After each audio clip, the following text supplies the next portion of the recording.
thank you.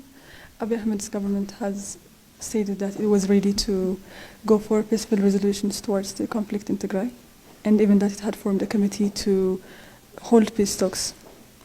Do you believe that this is actually happening? Have you been informed? And if so, have you engaged in any peace talks or a negotiation process? Well, we've heard, of course, the Prime Minister addressing Parliament that he was ready to negotiate with the government of Tigray. And in fact, he has also mentioned that he has set up a committee to spearhead the negotiations process on the behalf of his government. Well, for us, it kind of tallies with what has been communicated to us by interlocutors who've been doing some sort of shuttle diplomacy between our two sides. We haven't yet had any direct engagement with the Abiy government, but we still continue to have back-channel communications, and our understanding is that there appears to be a heightened interest in giving peace a chance. And for us, peace is a strategic choice, not a tactical, not something we peddle by way of tactical considerations or to buy time or to just secure some diplomatic advantage or whatever. We believe that the interests of the people of Tigray, the security and safety of the people of Tigray, and the right to self-determination of the people of Tigray are better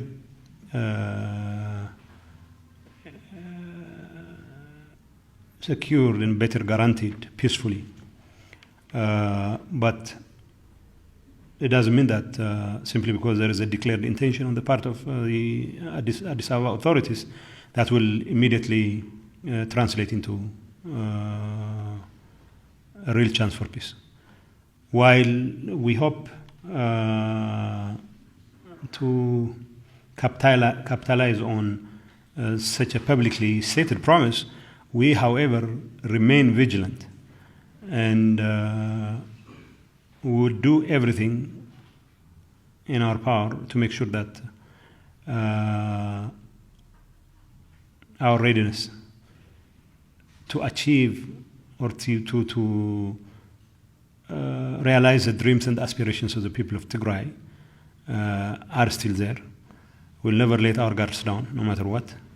But to the extent that there is readiness on the part of the government in Addis Ababa, the authorities in Addis Ababa, for peace, that simply tallies with our own readiness to go for peaceful resolution to a political problem, which should not have led to the kind of conflict that has claimed the lives of tens of, if not hundreds of thousands of Tigrayans in the first place, and other Ethiopians as well. So it's not for me to second guess his intentions. If I were to take the past as a guide, I would probably be inclined to take his gestures less seriously. But the fact that the objective reality in Ethiopia today willingly dictates the adoption of a peaceful approach to resolving the conflict, because Ethiopia is in doldrums. The economy is in doldrums. Communal violence is everywhere.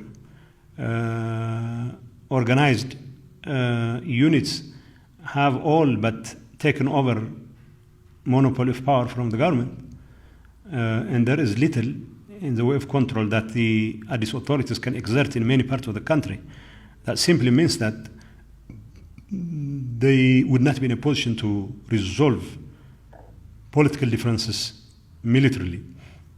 And the very military, vaunted military they have counted on to break the back of Tigrayan resistance, I don't think is in a position to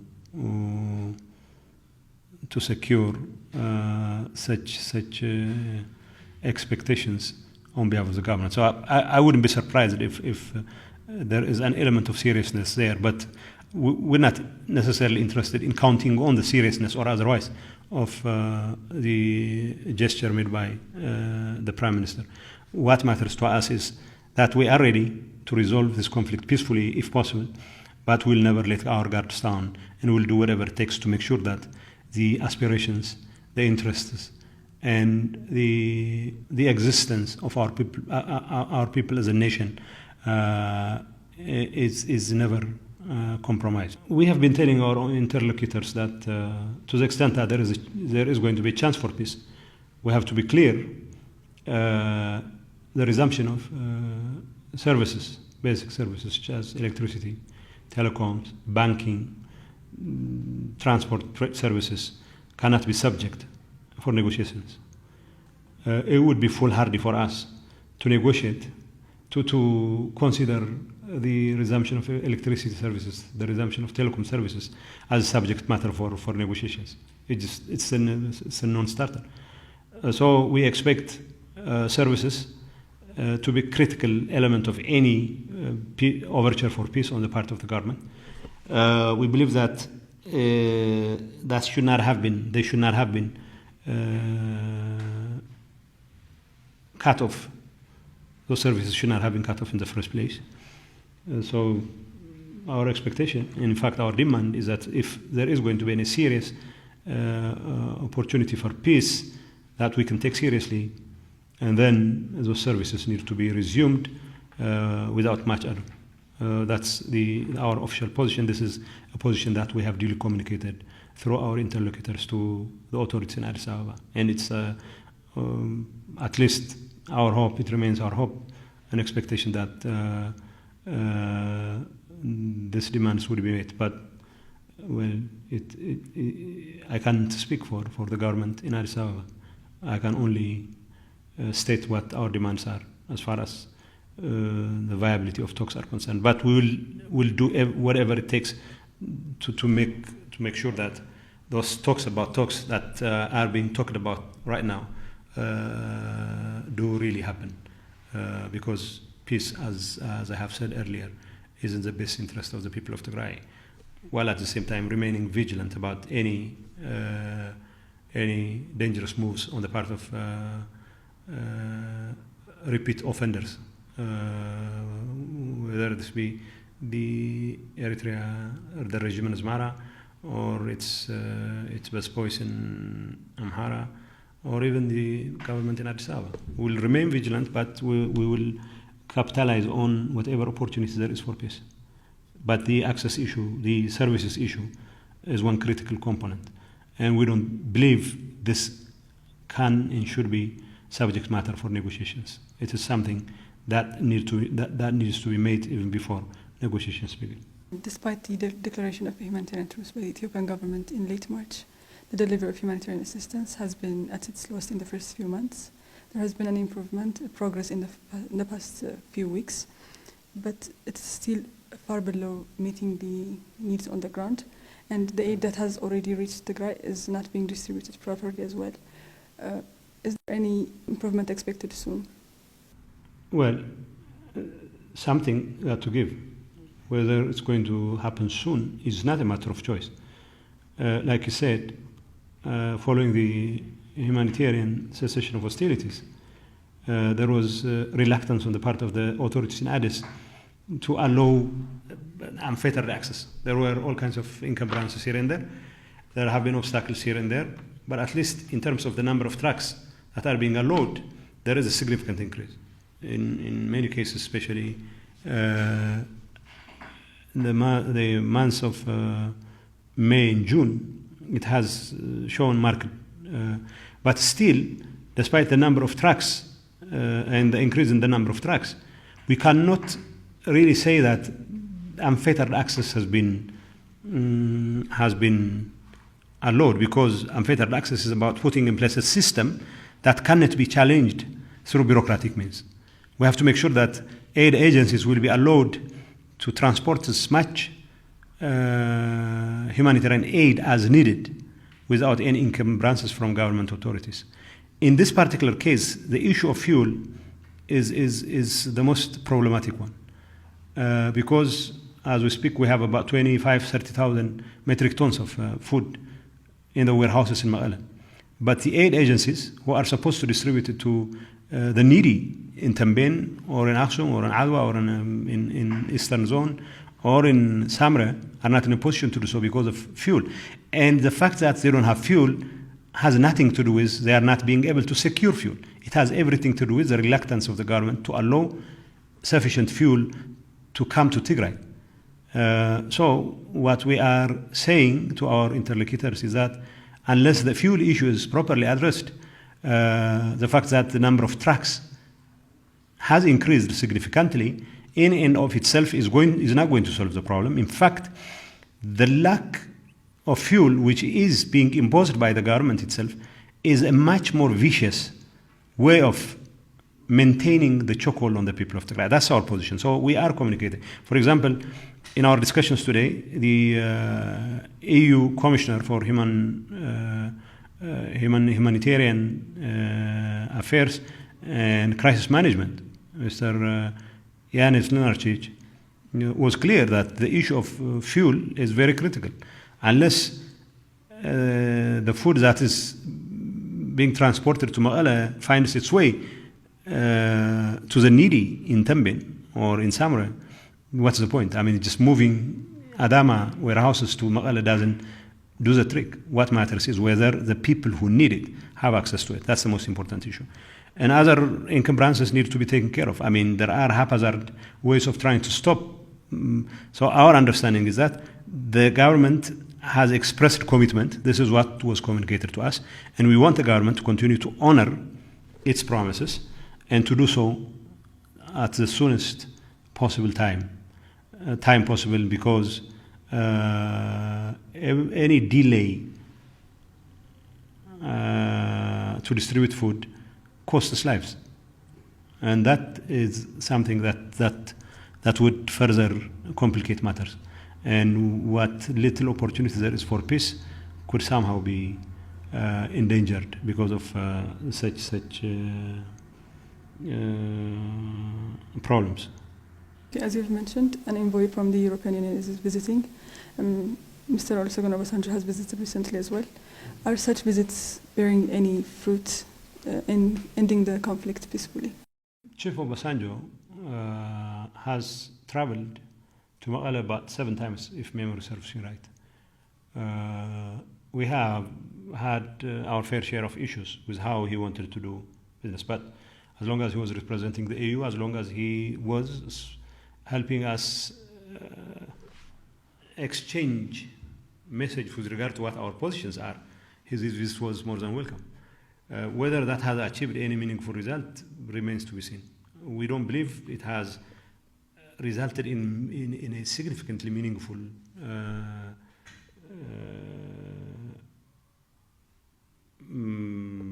outcome, I wouldn't say, but it is the fact that we are able to convey messages to each other served as a sort of channel of communication between our two sides.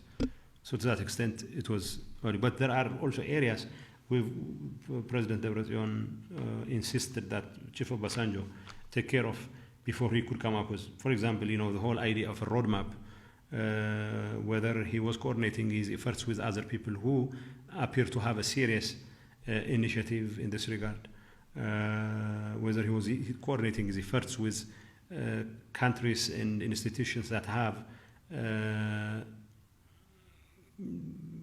more weight in bringing pressure to bear on the authorities in Addis. These are the kinds of things we've been advising him. It was very unfortunate sometimes.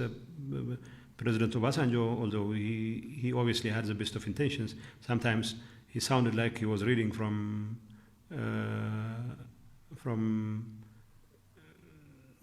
the talking points of the authorities in Addis Ababa. That didn't necessarily sit well with us, but we have engaged Mr. Obasanjo with the hope and expectation that he would serve as a reliable intermediary.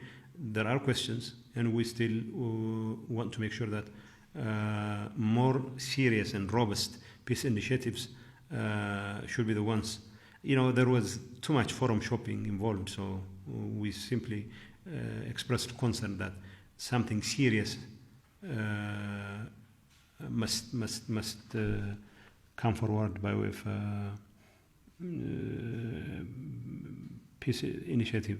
But the visit by the Commissioner Lenarcic, we know that he's been meaning to visit.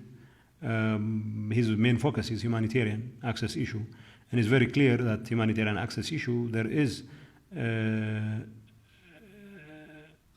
increase in the number of trucks, but the issue of unfettered access is not about an increase in the number of trucks. It's about putting in place a system where the access issue would not be compromised or would not be unnecessarily complicated by bureaucratic interventions by authorities here and there. So as long as there is food, every effort should be exerted by all stakeholders to make sure that food makes it to where it is needed most, to the needy. That's one of his areas of concern. Of course, he's also very clear that the issue of services is very critical. To the extent that there is progress on the part of the Ethiopian authorities to sort of to express their readiness for peace and to be supportive of humanitarian access issues, they don't believe these are enough to normalize relations with the government. That's also our position. But, they need to do more, engaging all authorities. And of course, it was also his hope and expectation that we would capitalize on whatever little opportunity there is for peace, rather than trying to solve whatever difference we have militarily. It's in our best interest, while we'll never let our guards down, and we'll reserve our right to do whatever it takes to ensure the security and safety of our people by whatever means at our disposal. We still, however, would do everything within our power to give peace a chance without compromising the fundamental interests of the people of Tigray. That's the exchange of ideas we had. Of course, President Debretsion has clearly communicated to Commissioner Lenarcic that he would welcome a much more strengthened and a much more nuanced role for EU, not only in humanitarian aspects, but also in resolving political conflicts peacefully. I think his visit highlighted how difficult the situation is. He visited either hospital, and he saw for himself how difficult the situation is when you see the fate of patients is left to the mercy of people who are low fuel or who deny fuel, and that's another area. He has seen the acute lack of medicine that is creating more difficulties, not only in either, in fact, even worse, in many parts of Tigray, the medical facilities are not functioning anymore. So his visit to that extent clearly had some results, and it's our hope and expectation that he would somehow communicate our willingness to negotiate with the authorities in Addis Ababa, and to put pressure on them to really be serious about their overtures for peace. We can just hope, but we have also clearly communicated that we cannot tolerate what is happening to our people in Western Tigray, and we expect the return of IDPs to Western Tigray, and the return to the status quo in terms of livelihood and all that to our people. Of course, the suffering of our people in Western Tigray should stop immediately, and all the forces must withdraw from Western Tigray. These are some of the ideas we've communicated to the Commissioner. Okay, the issue of Western Tigray, while we're at it, Western Tigray remains under the occupation of the allied Ethiopian and Eritrean forces. What is the stand of the government of Tigray regarding Western Tigray, and is there anything that the government is doing to free Western Tigray? To put it very bluntly, Western Tigray, as the name itself implies, is Western Tigray. It's not part of Amhara, it's not part of this or part of that. So nothing short of full return of Tigray control over Western Tigray would be considered positive enough development for us. So this cannot and should not be subject for negotiations. We can negotiate over how the forces are going to withdraw. I'm not sure, but this is not something we are going to negotiate. The status of Western Tigray is non-negotiable. So the most important issue for us is we insist that all forces withdraw from Western Tigray. And we want this to happen peacefully.